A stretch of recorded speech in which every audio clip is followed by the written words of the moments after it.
As you're listening to this, stand up and take a little walk. Can you feel your knee flexing, your foot touching the ground, the sole of the foot rolling from heel to toes on the floor, and your other foot responding almost automatically by lifting the heel and your weight moving onto the front foot? We're able to feel this because nerves all along our leg and foot tell our spine and brain what our legs are doing, allowing our nervous system to make small unconscious adjustments to our body to keep it in balance. But every year, thousands of people around the world need to get a leg amputation, whether it's due to an accident or trauma to the leg, complications from diabetes or cancer, for example. Depending on the amount of limb that needs to be amputated and other factors, some of these people will be able to use an artificial leg called a prosthesis. For people using a leg prosthesis, the kind of sensory feedback that one gets from an intact leg is not available until now. Stanisław Raspopovich from ETH Zurich and his colleagues have been working on a new system which allows lower limb amputees to feel their prosthesis and tested it with 2 users. What was the effect of using this system? Restoring feelings from lost legs significantly helps to the health of lower limb amputees. This is because people using a typical leg prosthesis often don't know where it is in space or how it's moving, cannot feel the type of terrain that they're on, so they can't really trust it. They end up walking slower, get tired very quickly, and their mobility is reduced.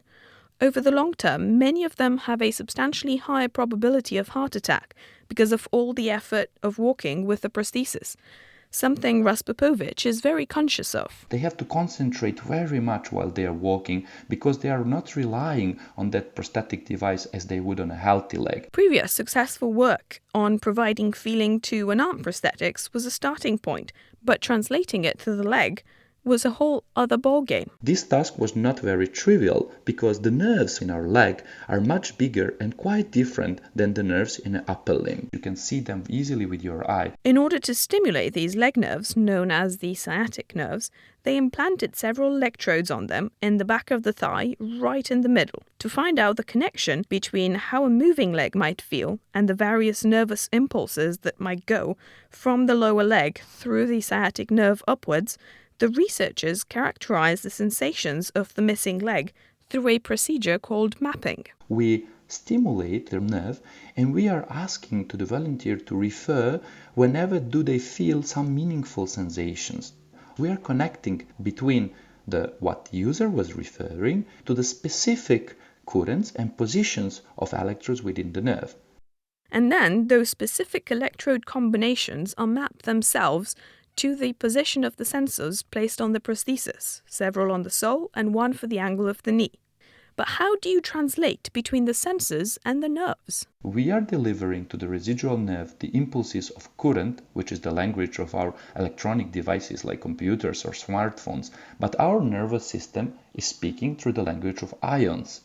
We had to figure out how to make these 2 languages to be compatible and how to translate the sensors of the prosthetic leg into the language of the nervous system. We developed a device that is able to capture these signals in real time, to transmit them to the system controller, and that tiny box is translating these electric signals of the sensors through the tiny implanted electrodes into the language of the nervous system. That tiny box which does the conversion is currently outside the body of the patient, but the researchers are hoping in the future to turn it into a pacemaker-type implant, where the connection between the leg and the prosthesis is wireless. So what were exactly the effects of using a prosthesis that the users could feel?